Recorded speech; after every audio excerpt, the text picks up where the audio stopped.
달러 값이 굉장히 많이 올랐습니다. 앞으로 달러가 어떻게 움직일 것이냐, 내년에는 어떻게 모습을 보일 것이냐 여러 가지 예상이 나오고 있는데요. 치솟는 달러 값에 여러 가지 현상도 보이고 있습니다. 일례로 얼마 전 일본의 엔화는 아마도 엔화 값을 방어하기 위한 일본 정부의 개입이 거의 확실시되는 움직임을 보이기도 했습니다. 과거 달러 값이 올랐을 때 여러 가지 경제 지표는 어떻게 움직였을까요? 우리는 선제적으로 어떻게 포트폴리오를 짜야 할까요? 이렇게 미리 대비하는 게 참 어려운 건데 고맙게도 연준이 여기에 대해 상세하게 분석한 자료를 내놨습니다. 미국 연방준비위원회가 페드 노트를 통해 공개한 내용 함께 알아봅니다.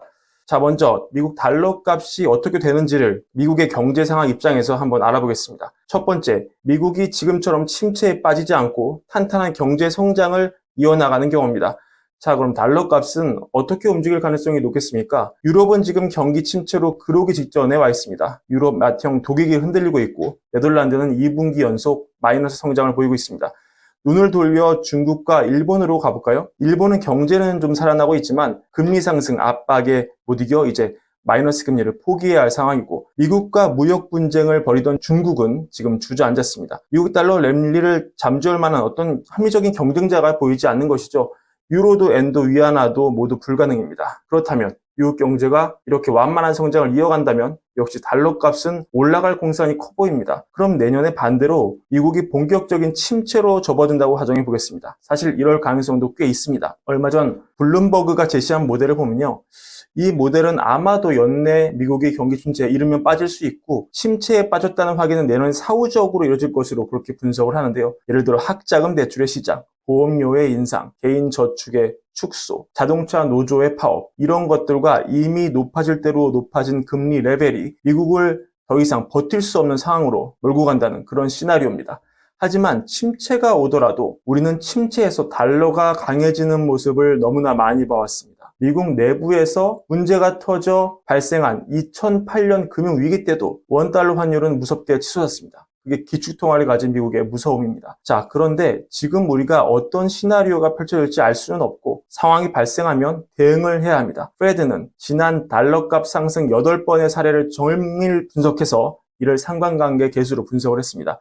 이 8번의 사례를 보면 경제가 좋아서 달러값이 오른 때도 있었고, 경제가 나빠서 달러값이 오른 때도 있었습니다. 지난 2011년 유럽 위기, 14년부터 벌어진 경제 성장 우려, 그리고 2015년 중국의 경기 침체, 또 2020년 코로나는 경제가 나빠서 벌어진 일이었습니다. 반대로 2013년 테이퍼 텐트럼, 2016년 미국 선거, 2018년 페드 타이트닝, 그리고 2022년 통화 긴축은 실물 경제의 부침보다는 확장적 재정 정책, 그리고 통화 정책에 따른 부산물이었습니다.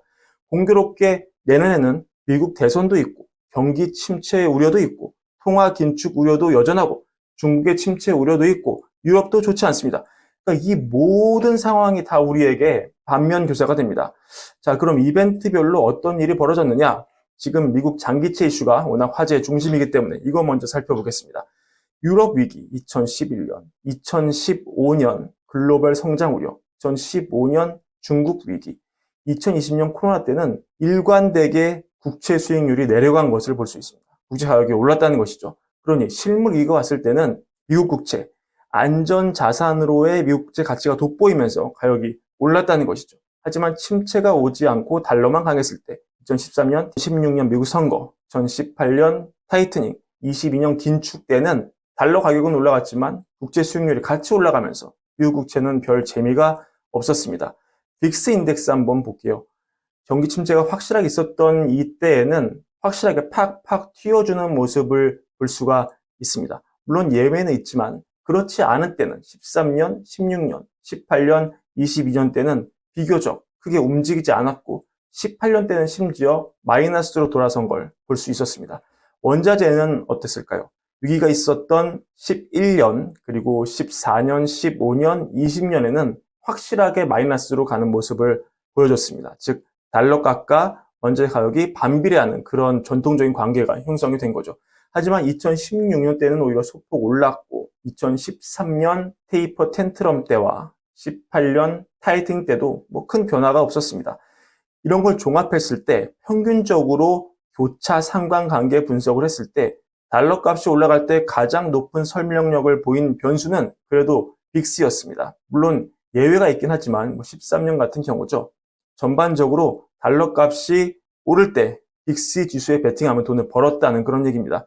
하지만 내년 우리가 달러 강세가 이어진다고 가정했을 때 이게 침체에 의한 거냐 그 외의 변수에 의한 거냐 또 하나 강력한 설명력을 가진 게 있는데 그게 바로 하이힐드 스프레드입니다.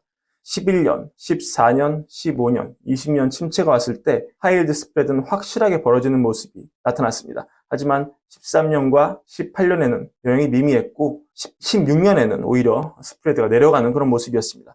이런 변수 하나하나가 움직였던 모습을 잘 기억을 해놓고 앞으로 달러 강세 국면에서 이게 위기로 가는 모습인지 그게 아니라 펀더멘털은 가져가면서 달러만 강한 모습인지 역사적으로 어느 국면에 가까운 모습인지를 미리 우리가 판단하고 액션할 수 있다면 반드시 우리는 기회를 잡을 수 있을 것이고 포트폴리오를 미리 짜놓는데 큰 도움이 될 것입니다.